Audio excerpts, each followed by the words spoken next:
big home dues, but does the ATO then double check that transfer of money is actually going towards your rent? Like, how is that monitored? No, they don't. I mean, as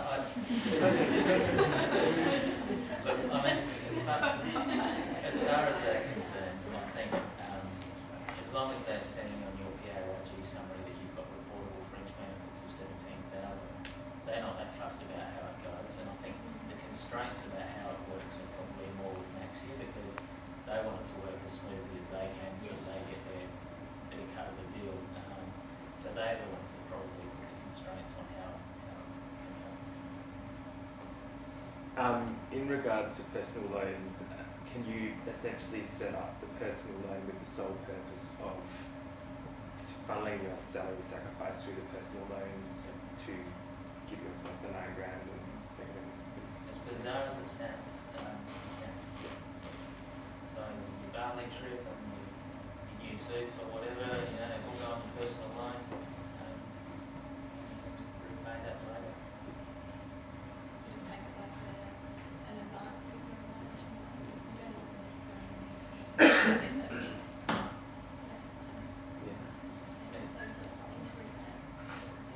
Would the interest on the personal loan while you're waiting for the Maxia repayments make that not worth doing?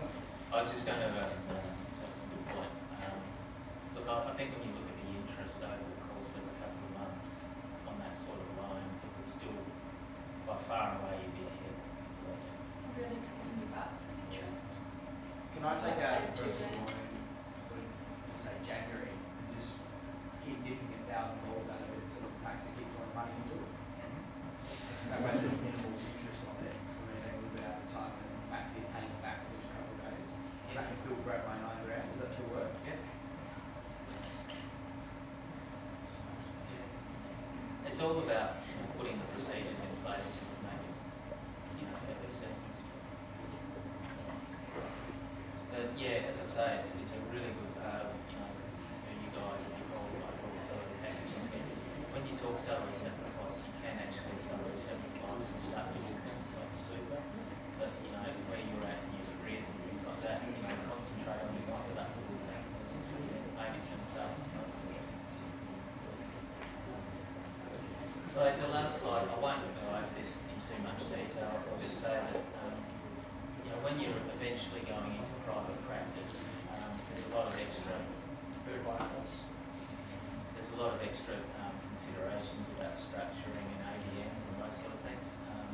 You might find over the next couple of years you're doing some private work where you're not being paid as a salary and wage earner, so you need an Australian business number or an ADM and you give an invoice.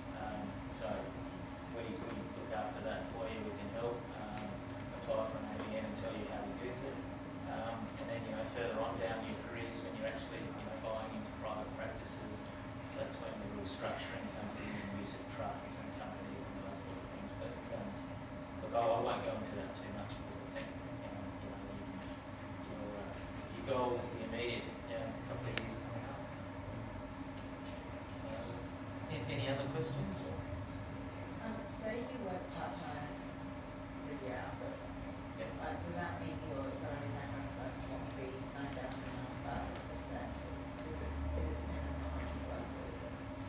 Yeah, I mean, it would be dependent. It's linked to how much you're earning in the public system, and so you need to earn more than 9,000 to be able to do it. So,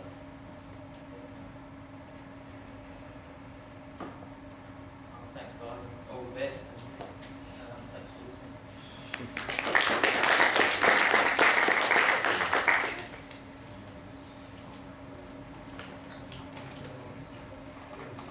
Okay, guys, my name is Luke Robertson. I'm the Home Finance Advisor here at Perks. A bit about me, I've been here for 3.5, 4 years with Perks. Basically my job is to be the person who finds the best loan to suit your needs. I don't work for a bank, basically I'm a broker. So again, if you bank with CBA, we can find the loan that suits you for CBA. If it's going to be Westpac, we can look at Westpac, Bank SA, Homeside, NAB. The aim of my slides tonight is to go through the basic information, the questions that I get asked in the first year from young doctors when they come through. How much money do I need? What's the essentials for a home loan? What's my repayments going to be? what's the benefit of fixed versus variable, and how do I get my deposit to start to buy my first property. Okay, so just a bit of the essentials is a home loan term normally is 30 years. You'll never find anybody who's going to have a home loan for 30 years. They'll sell their house, they'll move on, they'll buy another property, they'll refinance their loan. But the reason it's for 30 years is to minimise the repayments for you over that period of time. The loan amount which we normally generally see during the first year is around about $400,000 for somebody who's working as a young doctor, comes through with their base salary, plus also their overtime they're earning as well. So again, we see some really great incomes with people with base salaries and doing a lot of overtime. So obviously that's something for you all to get used to, being nocturnal.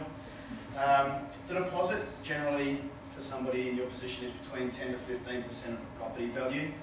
Banks love doctors or people with specialisations.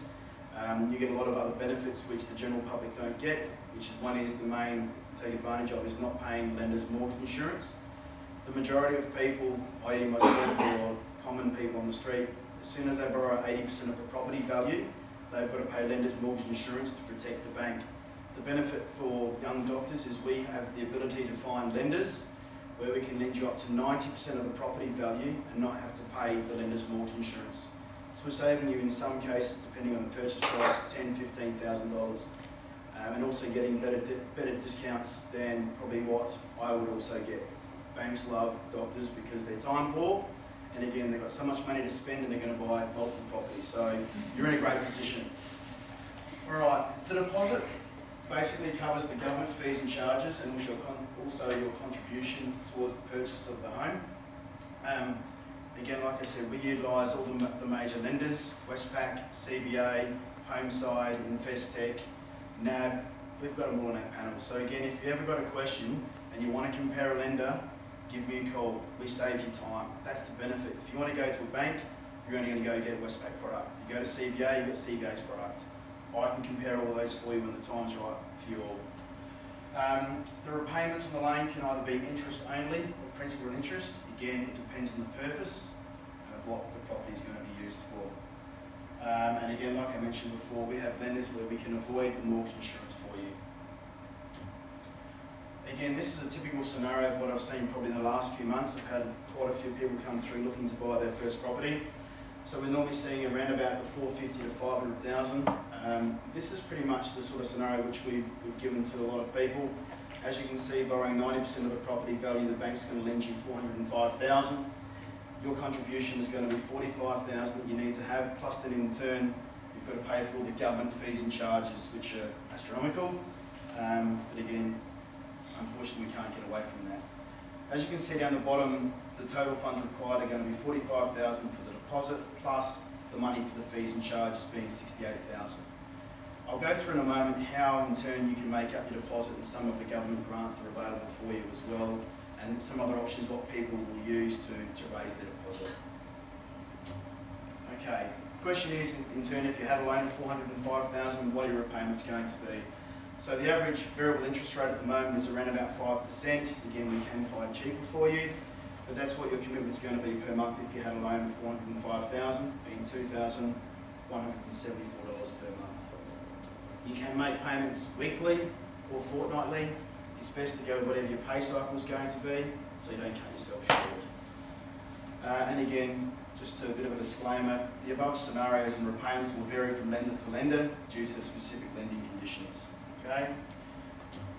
We get lots of questions as well from people, should I fix or should I be variable? It all depends on your purpose and what best suits you. What I've tried to put up here is some benefits regarding fixed rates will do for you. The benefit is that you're going to know what your repayments are going to be. It allows you to budget carefully. It's probably the best benefit of a fixed rate home loan. You're able to fix your repayments from 1 to 10 years. I've never seen anybody in my last 13 years ever fix a loan for 10 years. You'll normally find 2 or 3 years because so much can change in your life. Okay, you can have kids, find a partner, you want to move into state, you want to sell your property. Again, the disadvantage of fixing is that break costs may apply. So again, if you break out of that loan, there could be exorbitant break cost to get out of that loan because you're locked into a contract. And again, you're restricted on how much you're able to pay over and above your standard payments being $10,000 per annum. Again, history tells us young doctors, as soon as they start working with overtime, make huge lump sum payments off their loan. They pay the debt down pretty quick. So again, we need to try and provide you flexibility in your loan for other benefits, for tax, whether it's going to be for investment. And that's where Perks as your team will work out what's going to be best for you. Again, so variable rate loans, what's the benefit of a variable rate loan? So again, you can make extra payments without restrictions. You have the ability to have an offset account attached to your loan to reduce the amount of interest. So your everyday transaction account, where all your money goes into, could be attached to your loan, reduce the amount of interest calculated on your loan for you. So the majority of people these days would choose a loan that has an offset account because it provides greater flexibility and the ability to reduce the amount of interest that is calculated on the loan. And the other benefit is there are no break costs to get out of a variable rate loan. So you can jump from bank to bank if you wish. If you find a better deal, there's going to be no break cost. There'll only just be the bank administration fees. What are the disadvantages of not fixing? So again, the rate can fluctuate. So at the moment, rates are probably the cheapest that I've seen in my 13 years of lending. But again, there's going to be a turn in the cycle eventually where the rates potentially will go back up. So that's where people might look at possibly having a portion of a fixed rate and a portion of the loan being variable. So again, you're going to be at the mercy of whatever the bank and the Reserve Bank does regarding your rate. You're going to need to budget to mitigate any rate rises that may occur as well. Right? So you need to be aware if the rate goes up, your repayment's going to also increase as well. Okay, points to consider. So how do I raise my deposit? So as I mentioned before, $68,000. The government at the moment currently is giving $15,000 for brand new properties, plus $8,500 for the housing construction grant. If the property is established, they're giving you $5,000, so that can all go towards what your contribution is. We find that a lot of parents are very generous to people these days as well. So again, your parents may be able to help out with providing you a gift. It could be 40, 50,000. You'd be surprised how many parents will come out and give their kids a large deposit. How they go about doing that is you might have a parent who in turn owns a property, might have a small debt. They might raise $40,000, $50,000 for you over their property and give that back to you. Because your income's going to go up, so they know that they're going to be able to get that money back over a period of time. You can arrange the repayments between yourself and them. The other option is your parents might own a property which is freehold. We can in turn take their house as security. So there are ways and means where we can assist you by finding a property sooner rather than later. Give us a call, we can run through your scenario. No two home loans are the same, okay?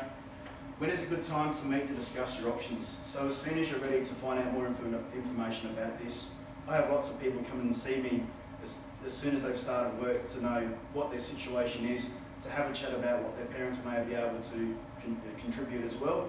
So anytime you want to have a chat, please give us a call, we're here to help you. Is there a fee to complete a home loan pre-approval? So as you start working next year, we don't charge you a fee, okay? How do I get paid for what we do? Is the bank will pay us a service fee, or the bank will pay us a commission, which in turn is purely inbuilt into the interest rate which the bank offers out there for you, okay? And that commission is paid from the lender on the settlement of your loan. Okay, so how much can you borrow is all going to come down to what is your income, your salary to be able to service that commitment, and also still to have a life and not live on bread and water. Okay, so we need to make sure that we're responsible in how much we lend you. Do you have any credit cards or personal loans? So again, that's also going to restrict how much you can borrow. If you've got credit cards at $20,000, $25,000, again, that takes away the amount which you can service on buying a property. And again, it also depends on how much deposit you have available. So again, there's going to be restrictions regarding fees and charges and the deposit you need to have. So it's all relative to how much money you've got available. And as mentioned before, we can also assist you with organising your student loans if you need to as well. We've got Marianne who can assist you, and I'll put my details up there in a minute if you need to give me a call. Yes? With the credit card personal loan, does that mean only if you have the credit outline on your credit card, or if you just physically got one? No. So say for example, we have lots of people come to us with a credit card of say $20,000. They might only utilise $5,000 of that. In the bank size, you have the ability to go and spend $20,000 straight away the next day. It is always calculated on what the limit is. Okay, even though you may never ever use the $20,000, it's always on what the limit is, because you can spend it tomorrow if you wanted to. So we would have to call our card and say, bring our limit. Again, it really depends on what other commitments that you have. Again, we'll advise you when we sit down and say, okay, with your limit, you can borrow this, but if you reduce it down to this is where it takes you. So that's something which we can speak about, most certainly. All right. Just to go over the page, I've got my details down there as well. So obviously, if everyone's going away to Bali and needs student loans or looking to borrow some money, there's my email address. Email me. We've got Mary Ann who assists us. We've got a new product which is available, which we've now starting to use quite a bit. But please send me a text, give me a call, or send me an email, and I'll pass your details on to Mary Ann straight away, and she can organise the student loan for you. We've had quite a few inquiries in the last few months, so it's starting to pick up now from people. But please, we're here to help you. I guess the benefit, just to put out there for Perks, is that we all work together. That's the benefit which you've got. We all know about your personal situation, so if we need to find out something, I can go to Jess, I can go to Brian. All your information's in one place. You're going to become time poor. We're here to help you. We're here to find out what's best for you. All right? Does anybody have any other questions or queries at all? Yep. Just a quick rundown for what's the interest on Which one, the student loans or Yeah, home loans? I don't know that because we've only just got the new products. Yeah, sorry. It's about 11% or reasonable. The old product which we used to have, which was a true student loan, was around about 11.7% around there. The product which we've got now is a bit more flexible than the student loan, where it can be, as I understand, like a revolving line of credit or like a credit card. So the interest rate might be slightly higher, but again, obviously the benefit it's going to give you is quite good. With that 11%, so next year we're working, we've still got that one. Is it still 11%? Now we're no longer a student. That's on the student loan itself. Normally with the old product which we had was a student loan, you would borrow up to $15,000. As soon as you paid it off, you can never take that money back out.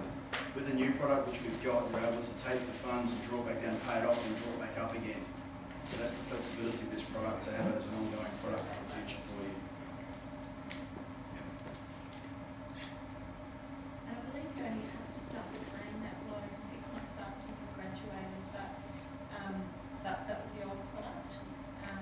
But again, you want to be paying off at least $9,095 of it to make that salary sacrifice.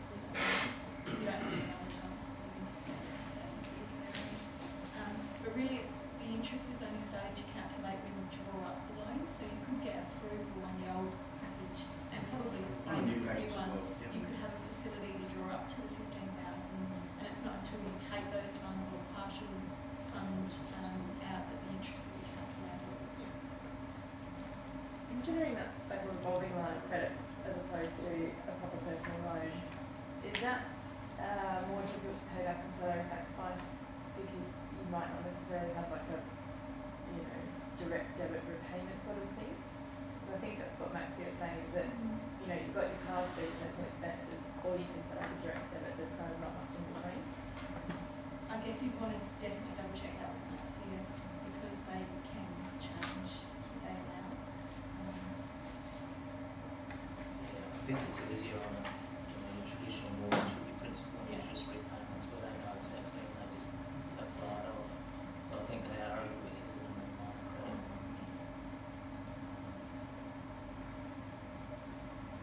But it's worth asking. So if you want some more information on the student loans, please send us an email. I'll make sure that Mary Ann passes it on to you tomorrow with some information, some questions about it, so you can have a look at yourself and then make a decision what's what best suits you. Okay, next slide. So there's a secure website area for you guys as well. You can log in to that, log in as AMSS, and password is medical. And there's just a bit more info there too. And you can make contact with me via that area of our website as well. I've also got my card here, my business card, if anyone wants to take it for the tax time next year, or if you've got any questions throughout the year, let me know. Any more questions? Yes.